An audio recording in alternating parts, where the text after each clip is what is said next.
ఇది present issue. నిన్న పట్టాభి గారు మాట్లాడింది దానిపైనే. ఇది నాకు I know the style of functioning of Chandrababu Naidu.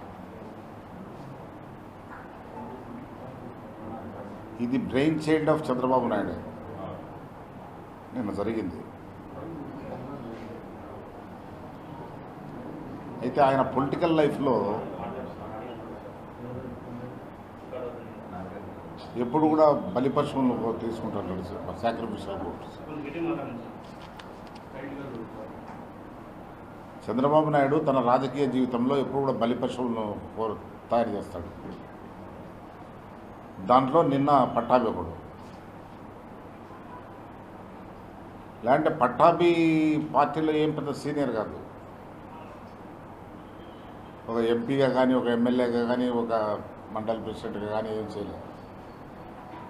అటువంటి వాడు ఒక పాపులర్ చీఫ్ మినిస్టర్ పైన అటువంటి అబ్యూజివ్ లాంగ్వేజ్ వాడాడంటే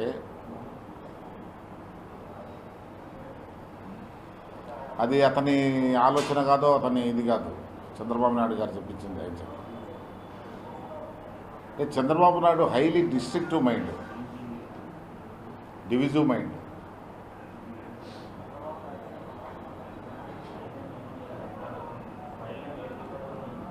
అతను ఎప్పుడు కూడా సంఘము, సొసైటీ ఒక స్థిమితంగా నిశ్చలంగా ఉండేది కోరుకోడు. ఎప్పుడూ డిస్టర్బెన్స్ కావాలని. తను ప్రజలు టోటల్గా రిజెక్ట్ చేశారు, అయినా తన ఉనికి కనిపిస్తూ ఉండాల. ఉనికి కనిపించాలంటే ప్రజాస్వామ్యంలో మంచి కార్యక్రమాలు చెప్పి ప్రజలను ఆకట్టుకోవాలి. కానీ ఈ విధమైన డిస్ట్రిక్టివ్ మైండ్తో చేయటం అనేది కరెక్ట్ కాదు. నిన్న పట్టాభిని బలి చేశారు. 200 సంవత్సరాలు అయింది అధికారం పోగొట్టుకుంది. మామూలు డ్రబ్బింగ్ కాదు ఇది ప్రజలు ఇచ్చింది. ఇది ల్యాండ్ స్లైడ్ చెప్పాలన్నా, క్లీన్ అని చెప్పాలన్నా, టోటల్గా దాన్ని పక్కన పడేసినారు. తర్వాత నిన్న జరిగిన లేటెస్ట్ మున్సిపల్ ఎలక్షన్స్ కానీ, పంచాయతీ ఎలక్షన్స్లో కూడా వాళ్ళ పర్ఫార్మెన్స్ ఎంతో తెలుసు.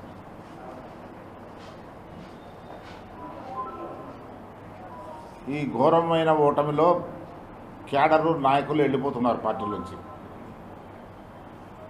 న్యాచురల్గా కాన్ఫిడెన్స్ లేనప్పుడు, లీడర్షిప్ పైన కాన్ఫిడెన్స్ లేనప్పుడు వెళ్ళిపోతారు. ఇప్పుడు చంద్రబాబు నాయుడికి ఇవన్నీ చూసి ఒక ఫ్రస్ట్రేషన్లోకి వచ్చేసాడు.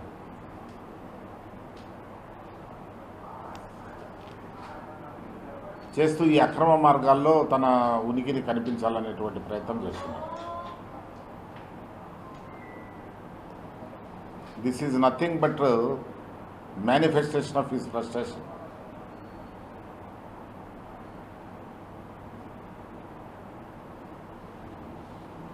తను అనుకున్న పరిధిలో కొడుకు ఎక్స్పెక్టేషన్స్కి రాలే. తన క్రెడిబిలిటీ, విశ్వసనీయత దెబ్బతినింది ప్రజల్లో.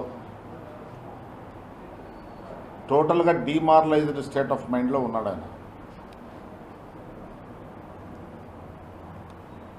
అందువల్లనే ఇటువంటి కార్యక్రమాలు చేస్తున్నారు.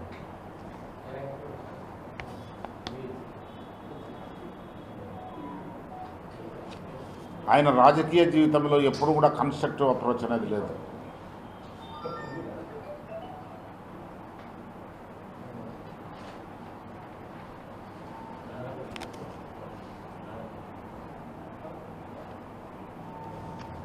ఇప్పుడు తాజాగా గంజాయి ఇష్యూ. ఇది ఈ దినం ఉండే ఇష్యూ కాదు, ఇది చాలా కాలం నుంచి ఉంది. ఇవి ఏఓబి అంటే ఆంధ్ర ఒరిస్సా బార్డర్ అనేది ఆ ఏరియాలో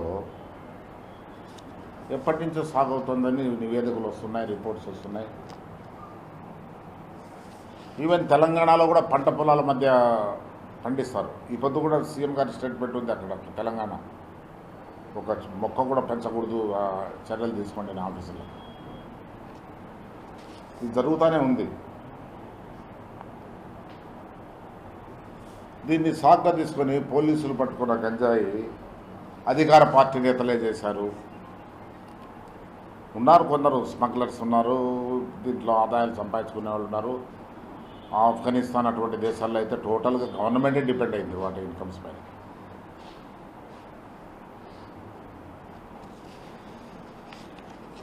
అవి నేషనల్ ఏజెన్సీస్ ఉన్నాయి, ఎన్ఐఏ అటువంటివి. వాళ్ళు స్టేట్ గవర్నమెంట్ పోలీస్తో కోఆర్డినేట్ చేసుకొని వాళ్ళు ఇన్వెస్టిగేట్ చేసి వాళ్ళంతా పడుతున్నారు, దాన్ని నివారణ చర్యలు ఏం చేయాలనేటువంటిది వాళ్ళు సీరియస్గా ఉన్నారు, చేస్తున్నారు.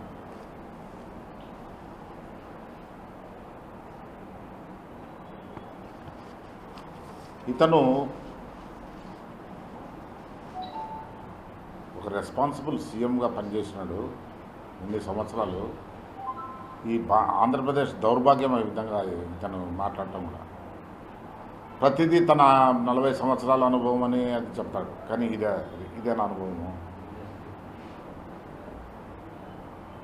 నువ్వు ఏదైనా ఉంటే కనుక ప్రభుత్వము తప్పులు చేస్తే you have got every right to protest. నువ్వు నిరసన తెలపచ్చు, ప్రొటెస్ట్ చేయొచ్చు, నువ్వు ఏదైనా చేయొచ్చు.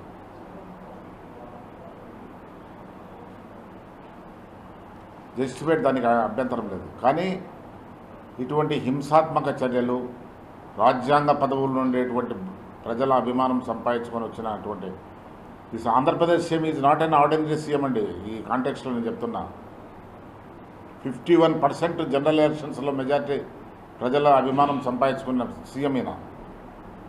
175లో 151 అసెంబ్లీ సీట్స్ సంపాదించుకున్న వ్యక్తి, 25లో 22 పార్లమెంట్ సీట్స్ సంపాదించిన పర్సనాలిటీ ఇది. నిన్న లోకల్ బాడీస్లో వచ్చినది 60% రిజల్ట్స్ వచ్చాయి మాకు, ఓట్స్ హూ కెన్ కార్నర్. ఇంత పాపులర్ చీఫ్ మినిస్టర్ను మీరు మాట్లాడే భాష చూస్తే చాలా పాపులారిటీ ఉండేటువంటి వ్యక్తి, రియాక్షన్స్ ఉంటాయి. రియాక్షన్స్ ఉండి sometimes the actions of the cadre are beyond our control.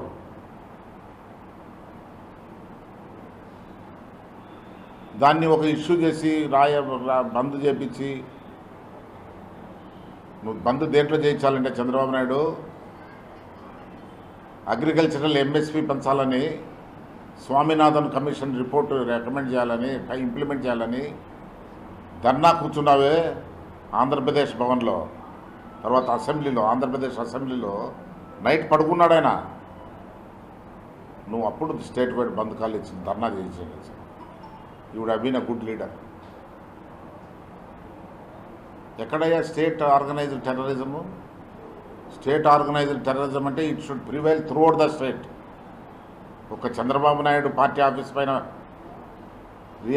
React అయినటువంటి పార్టీ క్యాడర్, మా పార్టీ క్యాడర్ అక్కడ పోయి ఇది చేసినారని అది ఒక స్టేట్ ఆర్గనైజ్డ్ టెర్రరిజమా?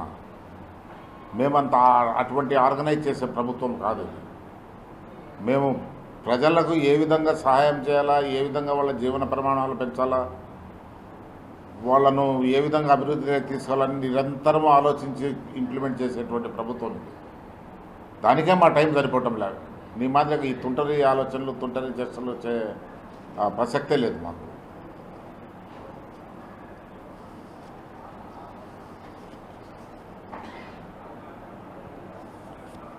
ఆయన ఇష్టం వచ్చినట్టు అలిగేషన్ చేసినాడు, గంజాయిది, కిరాయింది. మా దగ్గర నుంచి ఏం స్పందన లేదేదో పిచ్చోడు మాదిరిగా అరుస్తున్నాడులే అనుకొని మేము పట్టించుకోలే. ఇంకా ఎట్లా ఒకట్లా దీన్ని క్లిక్ చేయాలి కదా, ఈ పని పెట్టినాడు.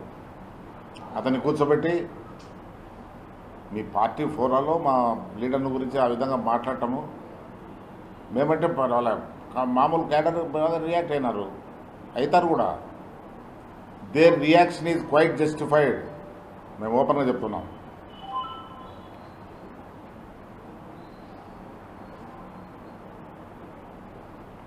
దానికి నువ్వు out of proportions blow up చేయి, బంద్ కాల్ ఇచ్చేసి, నేను 40 సంవత్సరాల్లో ఎప్పుడు కూడా లా అతిక్రమించేలా లా అబైడింగ్ సిటిజన్ అంటారు. Is it true? నేను అడుగుతున్నా చదవండి, ఇది కరెక్టేనా? ఒకసారి ఇంట్రాస్పెక్ట్ చేసుకోండి. నేను ఒక ఎగ్జాంపుల్ చెప్తాను ఇర్రిలవెంట్గా. ఒకసారి ఢిల్లీ వెళ్ళాం మేమందరం. నేను నా గత దీనిలో మేమందరం అక్కడ ఉండేవాళ్ళమే కదా, ఎన్టీ రామారావు ప్రోడక్ట్స్గా వచ్చిన వాళ్ళమే. రాష్ట్రంలో ఉండే ఇరిగేషన్ ప్రాజెక్ట్స్ పైన మేము సెంట్రల్ గవర్నమెంట్ దృష్టికి తీసుకొస్తామని ఢిల్లీకి పోయాం. పోయి ఆడ ధర్నా నిరసన వ్రతం పెట్టాం. ఈయన ఏం చేశాడు, అక్కడ చాలా రెస్పాన్సిబుల్ సీనియర్ లీడర్స్ అందరూ వచ్చారు మా పార్టీ తెలుగుదేశం. ప్రైమ్ మినిస్టర్ ఇంటి గేటు ఎక్కి దూకాడు. వచ్చారు సెంట్రల్ ఫోర్సెస్, అక్కడంతా వచ్చి వాళ్ళు ఇండిస్క్రిమినేట్గా లాఠీ చార్జ్ చేసేసారు. మా పార్టీలో పెద్ద పెద్ద లీడర్లు, నేను పేర్లు చెప్పను, ఏం విధి లేని పరిస్థితులు దెబ్బలు తిన్నారు, పరిగెత్తలేరు. ఇతను చేసిన పనికి క్లిక్ కావాలంటే ఇదే చేయాలంటాడు నాతో. అటువంటి తుంటరి బుద్ధి ఉండేటువంటి వాడు, డిస్ట్రక్టివ్ మైండ్. అందుకే నేను చెప్పింది, నేను ఇప్పుడు చెప్పిందంతా ఏదిలే, నా స్వానుభవంతో చెప్పేది ఇవన్నీ.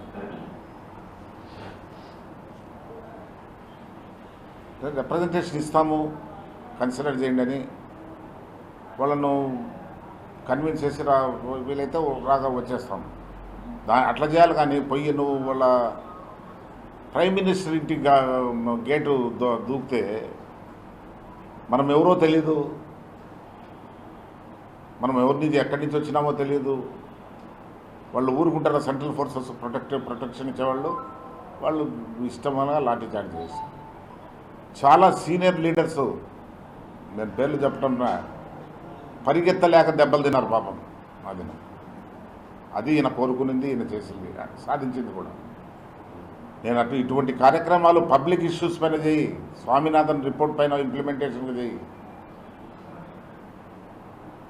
ప్రజలను ఆ విధంగా ఆకట్టుకొని మళ్ళా అధికారంలోకి వచ్చే ప్రయత్నం చేయి. ఇట్లా కానీ ఇది రోజు రోజుకు నీది దిగజారిపోతుంది.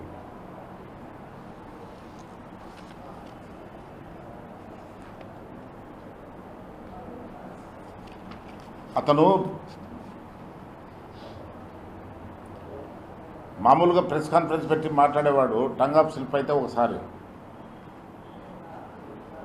కానీ రిపీటెడ్గా చెప్పాడు. మీరు అబ్జర్వ్ చేసినారు లేదో, ఆ వర్డ్ అబ్యూజివ్ వర్డ్ రిపీటెడ్గా చెప్పాడు, ఒకసారి కాదు. అంటే ఇది చెప్పాలని, ఇది ఇలా క్రియేట్ చేయాలని చేసిందే ఇది తప్ప ఇది యాదృచ్ఛికంగా జరిగిన వర్డే కాదు. ఈ విధంగా పార్టీ స్టాక్ పెంచుకోవాలనే ప్రయత్నం చేసినా కూడా అది పార్టీ స్టాక్ తరగతి పడిపోతుంది. ఇదేదో లంపెన్ సెక్షన్స్ ఉండే పార్టీలో అనేది.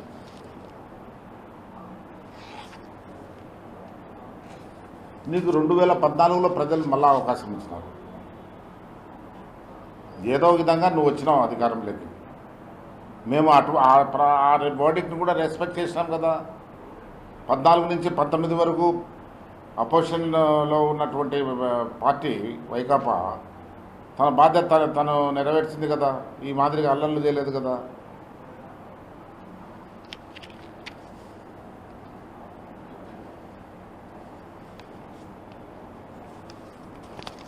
నేను ఈ సందర్భంగా పవన్ కళ్యాణ్ గారికి ఒక సలహా ఇస్తున్నా. You better improve your consistency in your statements and your actions.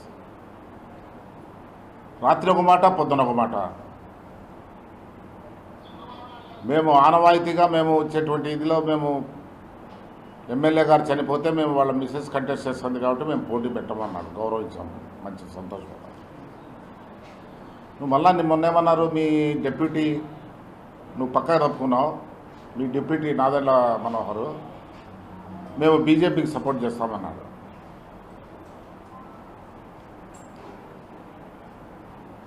Pawan Kalyan తన చెప్పిన స్టేట్మెంట్ను అచీవ్ చేస్తానికి ఈ should have used is good officers with BJP to bring it unanimous.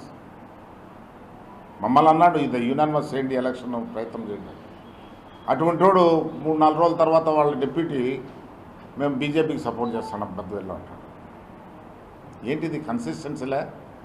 Political party కదా. నేను పవన్ కళ్యాణ్ గుర్తు చేస్తున్నా, బాగా గుర్తు చేసుకోండి. పవన్ కళ్యాణ్ గారు, మీ అన్న పార్టీ పెట్టినప్పుడు మీరు కూడా ఉన్నారు దాంట్లో. ఏం జరిగింది అప్పుడు? మీ అన్నను ఎంత అప్రతిష్ట పాలు చేయాలో అంత అప్రతిష్ట పాలు చేశారు చంద్రబాబు నాయుడు. టికెట్స్ అమ్ముకున్నారని, అదని ఇదని ప్రతిదీ నీకు ఉండేటువంటి మీడియా పవర్తో అతన్ని చాలా దిగజార్చావు, నీకు తెలుసు. అది నీ పొలిటికల్ కన్వీన్స్తో అటువంటి వ్యక్తులతోనే, అన్ట్రస్ట్ వర్తీ పీపుల్తోనే నువ్వు చేతులు కలిపినావు.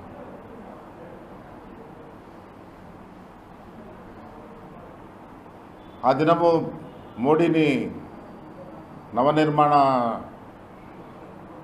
అదేదో పెట్టాడు, నవనిర్మాణ అనే ఒక ఇది ఆర్గనైజేషన్లో. ఆయనకు భాష రాదు, ఆయన ఏం మాట్లాడదో తెలియదు బాలకృష్ణ. ఆయన ఇష్టం వచ్చినట్లు తిట్టాడు మోడీ గారు. ఎలక్షన్ అయిపోయినాక ఓడిపోతే మళ్ళా బీజేపీ అధికారం వస్తే కాంగ్రెస్ను పక్కన పెట్టేసి మోడీ ఇది పరిచయం కాదు, మళ్ళీ మాకు వాతావరణం కలుషిత వాతావరణం రెక్టిఫై చేసుకోవడానికి పరిగెత్తాడు. ఈ నేషనల్ హోమ్ మినిస్టర్ ఆయన అమిత్ షా, ఆయన తిరుమలకు వస్తే నేను యాక్సిడెంటల్గా బ్యాక్లో ఉన్నా. నేను కూడా కొండపై నుంచి దిగే అప్పుడే వాళ్ళ గెరవ చేసి ఆయన బండి ఇది లాఠీలతో మీ పార్టీ క్యాడరు చేసిన గలాట. ఎప్పుడైనా సారీ చెప్పారా అతనికి? ఎప్పుడైనా అపాలజీ చెప్పావా? అంటే ఇంటెన్షనల్గా నువ్వు చేయిస్తావు ఇట్లా. ఈ విధంగా నా నేషనల్ హోమ్ మినిస్టర్ నువ్వు ఆనర్ చేయాల్సింది మన రాష్ట్రానికి వస్తే. అందులో పిలిగ్రిమేజ్లో వచ్చేదే వాళ్ళు అనుకుంటే ఆయన ప్రొటెక్ట్ చేసుకోలేరు వాళ్ళ క్యాడరు. అంటే అంటీన్ నెంబర్ ఆఫ్ ఇన్సిడెంట్స్, ఒకటి కాదు ఎన్నో సంఘటనలు ఇతని లైఫ్లో ఇటువంటి తుంటల చర్చలంతా.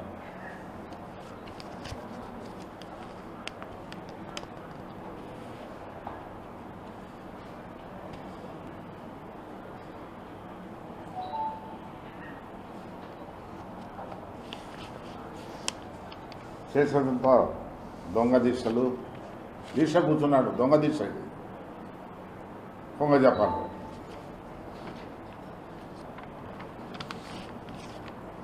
చంద్రబాబు నాయుడు గారు ఒకటి గుర్తుపెట్టుకోండి, తెలుగుదేశము ఒక సచ్చిన పాము. ఇది దాన్ని ఎవరు పట్టించుకుంటారు? దానికి మీరు ప్రాణం పోసి మళ్ళా దాన్ని పైకి తీసుకొస్తే తప్ప కాదు. కానీ ఈ పద్ధతుల్లో మీరు దాన్ని ప్రాణం చేశారు. దాన్ని సమాధి ఏదో పాము చూస్తే కాయను పెట్టి కాలుస్తారే, ఆ పని చేస్తున్నారు.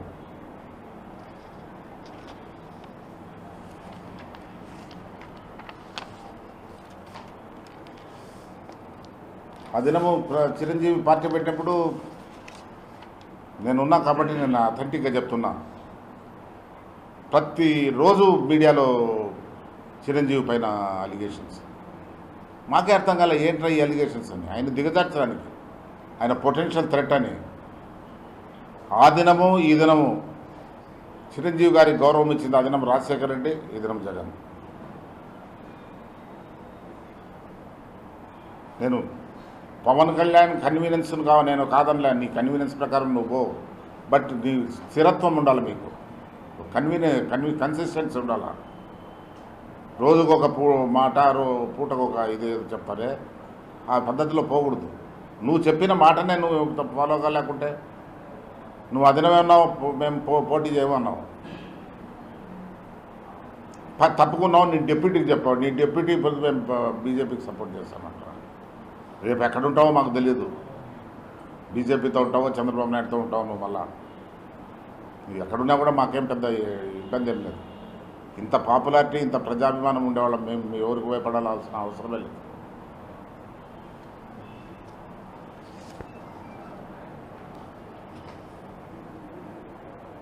అసలు అప్పుడు నేనే అవమానంగా ఫీల్ అయ్యేవాడిని.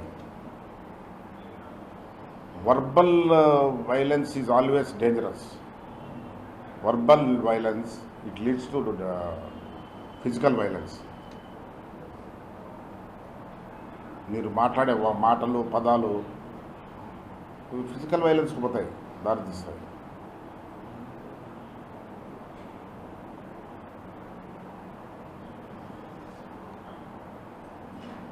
ఈ దినము 36 గంటలు ఫాస్టింగ్లో కూర్చున్నాను. ఏం సాధిద్దామని? నువ్వు చేసిన పొరపాటు రెక్టిఫై అవుతుందా? నువ్వు చేసినటువంటి బ్లండర్ను మంచిదని ఒప్పుకుంటారు ప్రజలు. నువ్వు ఫాస్టింగ్లో కూర్చుంటే ఏం కూర్చోరు, ఇంకా ఉమ్మేస్తారు.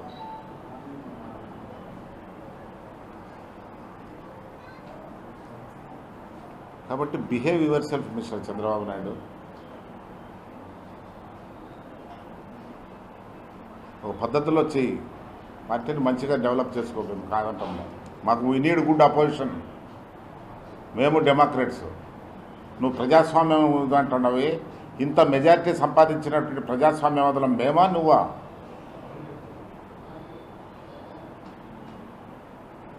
ప్రతిదీ బేస్లెస్గా నువ్వు అలిగేషన్స్ చేయటము ప్రజాస్వామ్యం. అది ప్రజాస్వామ్యాన్ని అపహాస్యం చేస్తున్నాను.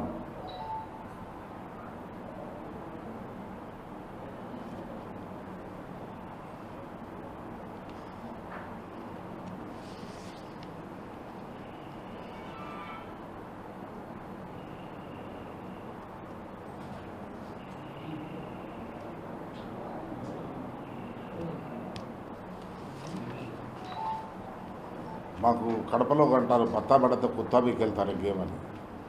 ముక్కలు పడితే కుక్క కూడా ఆడుతుంది అన్నట్లు నువ్వు ఎన్టీ రామారావు కూతురు చేసుకున్నావు. ముక్కలు పడతానని పడినాయి. ముక్కలు పడినప్పుడు ఆడినావు ఆట. రోజు పడతాయా? ఆ పాప మా ఆయన యువని గురించి ముక్కలు పడతానాయో ఆయన ఎత్తేసినాం.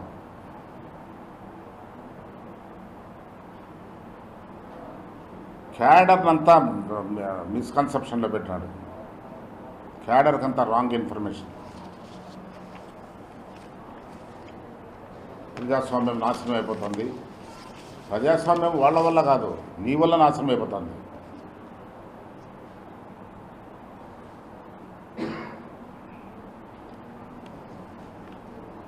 ఇంకా చంద్రబాబు మా ఆటలు సాగవు. Those days were gone. ఎందుకంటే బాబు పద్ధతిగా పోయి ఒక మంచి నడవడికలతో పార్టీని రీబిల్డ్ చేసుకుని ఉంటే అవకాశం ఏదైనా ఉండండు. అందులో క్యాడర్కి నమ్మకం లేదు. డే బై డే క్యాడర్ వెళ్ళిపోతుంది. నీ వల్ల ఏ బలహీన వర్గాలు ప్రయోజనం పొందలే కాదయ్యా. ఒక టర్మ్ అంతా మైనార్టీస్ 14% పాపులేషన్ ఉండే ఈ రాష్ట్రంలో వాళ్ళకు అధికారం దూరంగా పెట్టేశావు. ఎట్లా నమ్ముతాను నిన్ను? సెక్షన్స్ దూరం చేశావు. నీ ఓట్ల కోసము మాలాను మాదిగను డివైడ్ చేసినావు. ఎన్ని political blunders you are committed.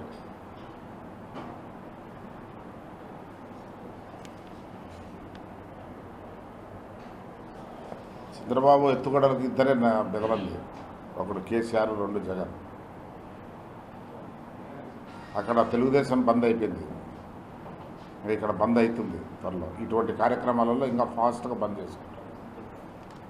కాబట్టి మేమేదో చంద్రబాబును గురించి భయపడి రియాక్ట్ కావటం లేదు.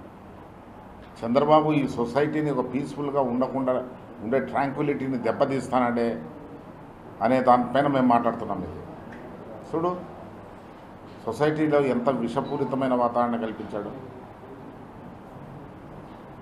అదే నువ్వే ఉండాలి అధికారంలో. నీకు అధికారంలో ఉండే హక్కు ఉన్నప్పుడు నువ్వు ప్రజల్లో బాగా మంచి కార్యక్రమాలు చేసి ప్రజల అభిమానం సంపాదించు. అది నీ వల్ల కాదు. నీకు అటువంటి ఆలోచన లేదు, అటువంటి బుద్ధి ఉండేవాడివి కాదు. కాబట్టి నీ వల్ల కాదనేది తెలిసిపోయింది. అందువల్ల నువ్వు డెస్పరేట్ అయిపోయి నువ్వు ఆ డెస్పరేషన్లో నీ మేనిఫెస్ట్ చేసి ఇటువంటి సంఘటనలు అంతా చేస్తుంది. కాబట్టి we know how to deal with the situation. అటువంటి వాతావరణాన్ని, అటువంటి సిచ్యువేషన్ డీల్ చేసేది మా పార్టీకి, మా ప్రభుత్వానికి తెలుసు. తప్పకుండా చేసి తింటాం.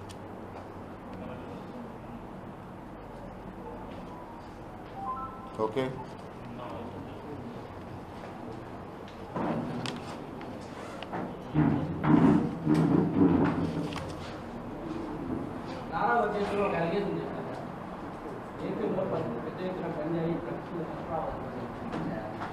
ఇలా మీకు మంచి నేను చెప్పాను, గుర్తు చేశారు దయచేసి. ఈజీ అబౌవ్ ది లా కాదు. ఎవరు who is above the law? Is Chandrababu Naidu or is Lokesh? Nobody is above the law. When you have leveled allegations against a responsible constitutionally elected chief minister, they have demanded, they have served a notice to prove it. మీ దగ్గర ఏమైనా ఆధారాలు ఉంటాయి ఇవ్వండి అన్నాడు. ఉందా? మీరు తోకలు ముడుచుకొని కూర్చున్నారా మీ ఇళ్లలో? నోటీసులు సర్వ్ చేసింది తప్ప ఏం తప్పండి ఇది? అటువంటిప్పుడు నువ్వు గమ్మని ఇంట్లో కూర్చొని ఉండాలా? ఇంత ఇంత ఒక బాధ్యత కలిగిన రాజ్యాంగపరంగా ఎలక్ట్ అయినటువంటి ముఖ్యమంత్రిని మీరు ఈ విధంగా అబ్యూజివ్ లాంగ్వేజ్ మాట్లాడుతూ మీరు అలిగేషన్స్ చేస్తే, నోటీస్ సర్వ్ చేస్తే ఆధారాలు చూపించమని నోటీస్ సర్వ్ చేశాను. అది తప్ప మాకు నోటీస్ సర్వ్ చేస్తావు ఏమి? మీరైతే పాలగాళ్ళ? భారత రాజ్యాంగం ఇటువంటి పాలగాళ్ళని చాలామందిని చూసింది.